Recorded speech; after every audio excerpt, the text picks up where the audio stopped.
आज इस वीडियो में हम HTML इंटरमीडिएट लेवल के कॉन्सेप्ट्स को एक्सप्लोर करेंगे। ये हमारे HTML प्लेलिस्ट की थर्ड वीडियो है। लास्ट वीडियोस में हमने HTML के बेसिक्स कवर किए थे, जिसमें हमने देखा था कि HTML क्या है, फाइल्स कैसे बनानी है और हेडिंग्स, टैग्स, पैराग्राफ्स और टेबल्स, बिल्कुल बेसिक चीज़ें हमने डिस्कस की थी। आज हम semantic HTML, advanced forms, HTML5 media elements और आईफ्रेम्स को डिटेल में डिस्कस करेंगे। हर कॉन्सेप्ट को स्टेप बाय स्टेप समझेंगे और हर लाइन की एक्सप्लेनेशन देखेंगे।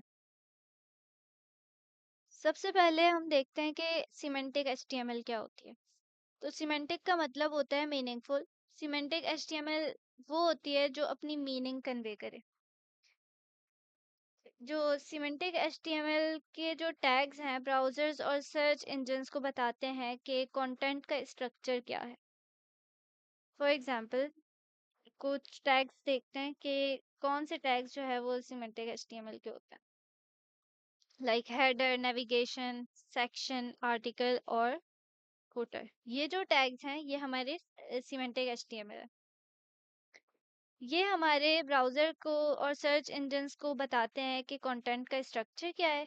जैसे फॉर एग्जांपल, अगर आप कोई बुक लेते हैं, उसमें देखते होंगे कि अलग अलग सेक्शंस बने हुए होते हैं, like title page, table of contents, chapters और कंक्लूजन। वैसे ही सिमेंटिक HTML पेज स्ट्रक्चर को डिफाइन करती है। हम कोई कोड रन करके देखते हैं ताकि और अच्छी तरह से समझ आए कि किस तरह से ये जो टैग्स हैं वो वर्क करता है, किस तरह से वो जो है हमारी जो वेबसाइट है उसको एक प्रॉपर वे में ऑर्गेनाइज करता है।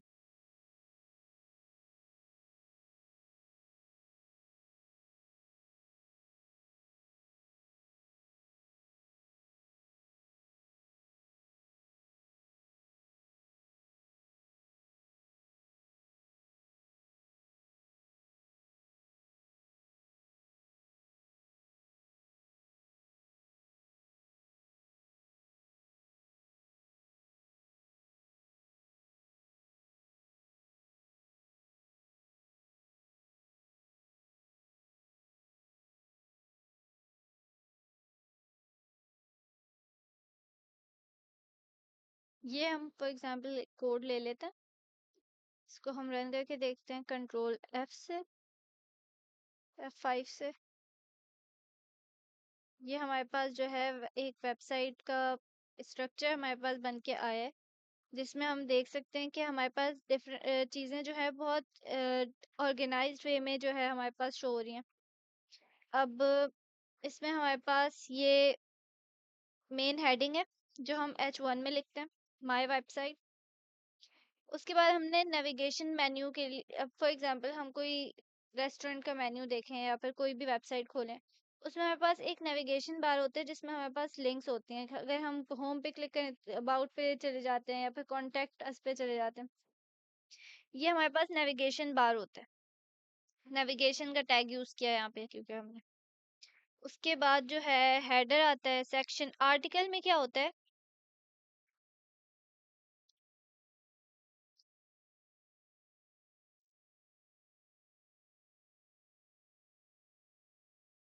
कि जो है हर इंडिपेंडेंट कंटेंट ब्लॉक जो होता है ना, जैसे न्यूज़ आर्टिकल होता है उसके अंदर हम कंटेंट लिखते हैं कि अच्छा ये हमारे पास फॉर एग्जांपल कोई भी टॉपिक है उसके बारे में क्या लिखते हैं, हम वो आर्टिकल टैग के अंदर लिख देते हैं। फुटर होता है कि किसी भी वेबसाइट का जो फाइनल सेक्शन होता है ना, जैसे जैसे किताब का कोई लास्ट पेज होता है, उसी तरह से वो फुटर में आता है कि हमारा मेन कॉपीराइट इन्फो जो होता है वो हम फुटर के अंदर लिखते हैं। और सेक्शन, सेक्शन एक बुक का अलग अलग चैप्टर्स की तरह काम करता है कि जैसे सेक्शंस बने हुए होते हैं, सेक्शन 1, सेक्शन 2, या फिर तुम आप लोगों ने देखा होगा कि चैप्टर 1, चैप्टर 2 वगैरह, ये सारी चीज़ें क्या होती हैं, सेक्शंस में डिवाइड हो जाती हैं। उसी तरह से हमारे पास जो HTML की वेबसाइट्स हैं वो वर्क करती हैं कि वो जो है हर चीज़ को एक डिस्ट्रीब्यूट कर देती हैं कि अच्छा हम लोगों के पास एक ऑर्गेनाइज्ड वे में एक वेबसाइट बन के आ जाती है, हमें डिफरेंस पता चल जाता है कि अच्छा ये हमारे पास जो है लिंक्स का पोर्शन है, यहाँ पे जो है हमारा आर्टिकल है। इस तरह से हमारे पास चीज़ें डिवाइड हो जाती हैं, जैसे हमने अभी यहाँ पे देखा था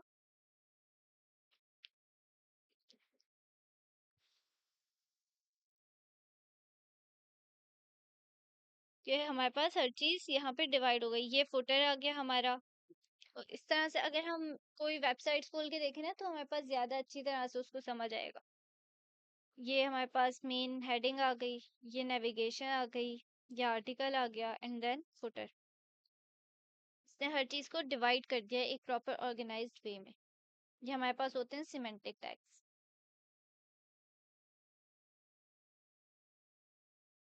उसके बाद हम देखते हैं कि एडवांस्ड फॉर्म एलिमेंट्स क्या होते हैं। हमारे HTML में फॉर्म्स का यूज़ यूज़र से डेटा कलेक्ट करने के लिए होता है। जैसे एक फॉर एग्जांपल कोई स्कूल का एडमिशन फॉर्म हो, या फिर कोई जो है हमारे पास हम कहीं जॉब के लिए अप्लाई करें तो हम उसमें अपना डेटा एंटर करते हैं, राइट। कोई जॉब एप्लीकेशन फॉर्म हो, अपनी डिटेल्स एंटर करेंगे, या फिर कोई फॉर्म्स वगैरह, या फिर हम कोई लॉगिन पेज होता है उसमें भी हम यही सारी चीज़ें यूज़ करते हैं, लाइक पासवर्ड का टैग और इनपुट का टैग। ये सारे हमारे पास इसमें आते हैं कि फॉर्म में आ जाते हैं। चेक बॉक्सेस, रेडियो बटन्स, और ये हम अपने VS कोड पे डाल के देखते हैं।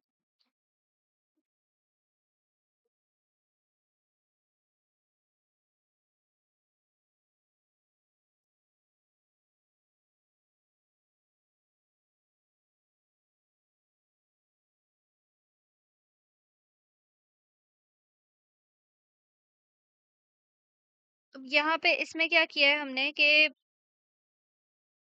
एक ऑप्शन सिलेक्ट करने के लिए, जैसे कैश या क्रेडिट कार्ड की पेमेंट है फॉर एग्जांपल, तो हम क्या करते हैं, रेडियो बटन्स यूज करते हैं। वो जैसे अब कोई एक ऑप्शन हम सिलेक्ट कर लें, कोई 3 ऑप्शंस हैं, जैसे जब हम पेमेंट मेथड चूज कर रहे हो किसी ई-कॉमर्स वेबसाइट पे, तो रेडियो बटन्स का यूज होता है कि उसमें से हम 2 या 3 में से कोई एक चीज सिलेक्ट कर लें। और चेक बॉक्सेस कहाँ यूज है, मल्टीपल ऑप्शंस सिलेक्ट करने के लिए, जैसे फॉर एग्जांपल हम कुछ ऑर्डर कर रहे हो खाना, तो अब हमारे पास क्या होता है कि मल्टीपल हमें चीज़ें सिलेक्ट करनी होती हैं। अगर हम पिज़्ज़ा टॉपिंग्स जो होती हैं हमारे पास, वो उसमें से हम सिलेक्ट करें, मल्टीपल टॉपिंग्स हम सिलेक्ट करेंगे, राइट। तो वो हम चेक बॉक्स के टैग यूज़ करके हम उसके अंदर मल्टीपल जो ऑप्शन सिलेक्ट करने का हमारे पास एक जो है वो मिल जाता है ऑप्शन, के हम मल्टीपल ऑप्शन सिलेक्ट कर सकते हैं चेक बॉक्स में। रेडियो बटन्स में हम एक ऑप्शन सिलेक्ट कर सकते हैं। और सिलेक्ट का ऑप्शन जो होता है, जैसे ये वाला ऑप्शन है, ये ड्रॉप डाउन मेन्यू, जैसे कि एक वेबसाइट पे एक कंट्री को सिलेक्ट करना। देखते हैं इसको रन करके ताकि ज्यादा अच्छी तरह से समझ आ जाए।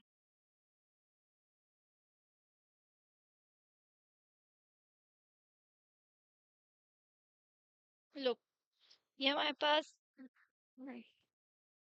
ये हमारे पास लेबल टैग है, जिसमें हम अपना नेम एंटर कर रहे हैं। एंड देन हमारे पास ये क्या है, रेडियो बटन, जिसमें से हम कोई एक सिलेक्ट करेंगे। यहाँ पे जो है हमारे पास क्या है,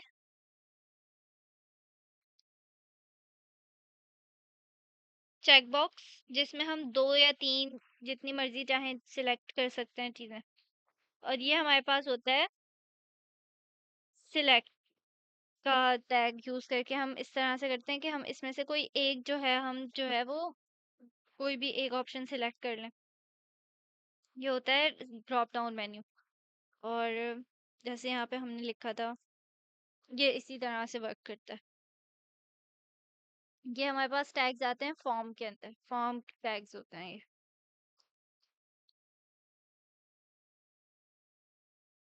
उसके बाद आते हैं हम HTML5 audio and video elements पे।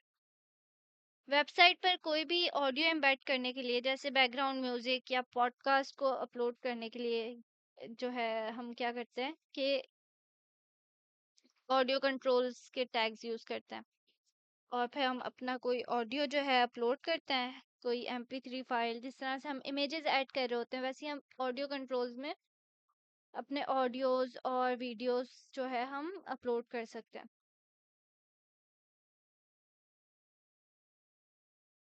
इसको भी देख लेते हैं कि यूट्यूब वीडियोस जो हम देखते हैं वो भी इसी तरह से वर्क करती है ना, कि हम लोग वो यूट्यूब भी एक वेबसाइट है, वो भी एक वेबसाइट है, उसके अंदर भी हम डिफरेंट डिफरेंट टैग्स यूज करके उसके अंदर हम ऑडियोज, वीडियोस, पॉडकास्ट, ये सारी चीजें हम अपलोड कर रहे होते हैं। तो वो किस तरह वर्क कर रहे होते हैं, इन टैग्स को यूज करके वो वर्क कर रहे होते हैं। फॉर एग्जांपल हम कोई ऑडियो एलिमेंट का टैग यूज करते हैं।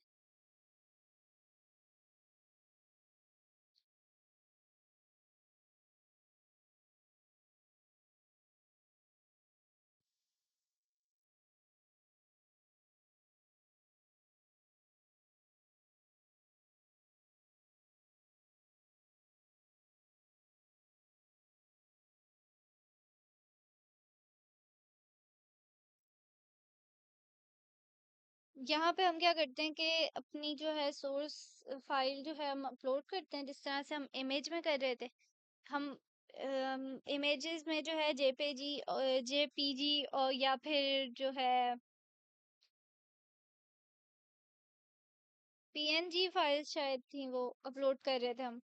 यहाँ पे MP3 फाइल्स करते हैं। बाकी सेम ही ऑलमोस्ट वो हमारे पास सिंटैक्स होता है इसका, कि हमारे पास ऑडियो अपलोड करने के लिए हम यूज कर रहे होते हैं टैग्स। इसको रन करके देखते हैं। अभी क्योंकि मैंने कोई फाइल अपलोड नहीं की, तो आई डोंट थिंक ये वर्क शायद अभी करे।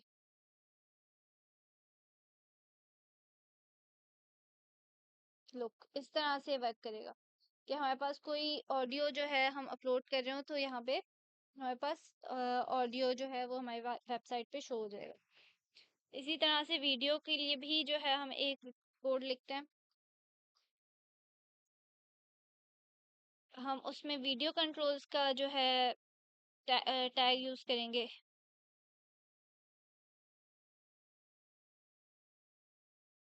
देन हम उसको रन करके देखते हैं। लुक इस तरह से यूट्यूब पे भी इसी तरह से वर्क हो रहा होता है ना, सारी जो वीडियोस अपलोड कर सकते हैं, हम ऑडियोज अपलोड कर सकते हैं। हम वीडियो कंट्रोल्स का टैग यूज करेंगे एंड देन हम अपनी वीडियो का अपलोड कर देंगे, जिस तरह से हम इमेज में कर रहे थे और ऑडियो में कर रहे थे, इसी तरह से। प्ले, पॉज और वॉल्यूम बट कंट्रोल्स दिखाने के लिए जो है ना हम कंट्रोल का यूज करते हैं। अगर हम ये कंट्रोल को हटा दें, तो फिर हमारे पास जो वीडियो का जो प्ले बटन होता है, पॉज बटन होता है, वॉल्यूम कंट्रोल्स दिखाने के लिए जो हो रहा होता है, इसको अगर हम हटा के देखते हैं। लो, तो ये जो है ना हमारे पास,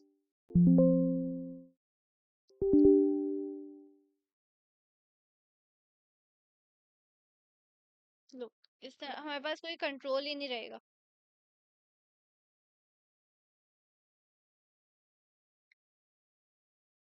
अब हमारे पास आते हैं नेक्स्ट, आई फ्रेम्स।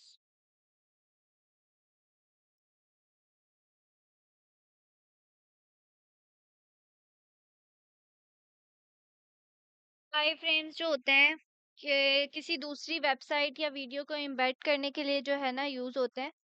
अगर रियल लाइफ एग्जांपल लें हम, तो जैसे एक न्यूज़पेपर एक दूसरी वेबसाइट का ट्वीट एम्बेड करता है, राइट? उसी तरह से जो है हमारे पास आई फ्रेम्स होते हैं कि किसी भी एक वेबसाइट का हम जो है कंटेंट को एम्बेड करने के लिए जो है हम आई फ्रेम्स को यूज करते हैं। फॉर एग्जांपल आई फ्रेम का कंटेंट वही टैग यूज करेंगे एंड देन हम इसको रन करके देख लेते हैं।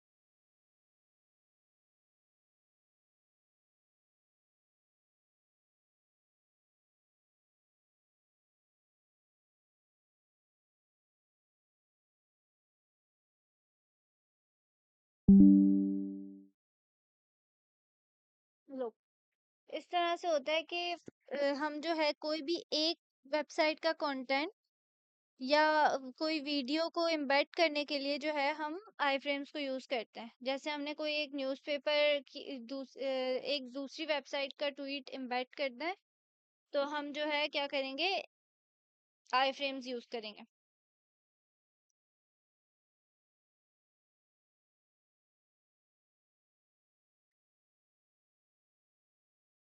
और जो हमारे पास विड्थ और हाइट होती है वो बताते हैं कि फ्रेम का साइज क्या रखना है, हमें क्या डिफाइन करना है। और सोर्स जो होती है वीडियो का लिंक होता है। अलाउ फुल स्क्रीन मोड जो हमारे पास होता है इसमें, लुक, ये जो सोर्स है ना, ये हमें बताता है कि वीडियो का लिंक, ये हमारे पास ये वीडियो का लिंक आ गया, या जो भी हमारे पास लिंक होगी वो हमारे पास आ जाएगी यहाँ पे। ये हमें बताता है कि हमारे पास क्या होगी, उसकी साइज क्या होगा फ्रेम का। और फिर जो है हम देखते हैं यहाँ पे कि हमारे पास आउटपुट क्या आता है। हम इसको चेंज भी कर सकते हैं अपनी मर्जी से, लाइक इसको अगर हम, इसको भी हम अगर फोर इसको भी कर दें हम 400, इसको भी 400, इसको 200 कर दें, देन रन करके देखें तो हमारे पास क्या होगा, साइज चेंज हो जाएगा। लुक, इस तरह से हमारे पास साइज भी हम चेंज कर सकते हैं, और हम एक वेबसाइट से दूसरी वेबसाइट पे इसको लिंक करते हैं इस तरह से।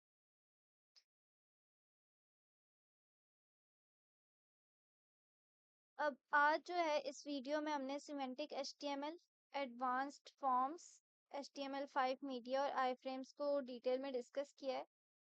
और हर जो कॉन्सेप्ट है उसकी एग्जांपल देखी है, हर और एक्सप्लेनेशन देखी है। जो भी क्वेश्चंस हो इससे रिलेटेड या लास्ट जो वीडियोस हैं उससे रिलेटेड, तो कमेंट सेक्शंस में मुझसे पूछ लें, I will surely reply to them. और नेक्स्ट वीडियो में जो है हम CSS को और HTML को जो है HTML का बिल्कुल एडवांस लेवल, और CSS को फिर हम स्टार्ट करेंगे, उसके कॉन्सेप्ट्स देखेंगे। और अगर जो है वीडियो सही अच्छी लगी है, समझ आई है, तो लाइक शेयर और सब्सक्राइब कर दें। फिर नेक्स्ट वीडियो में हम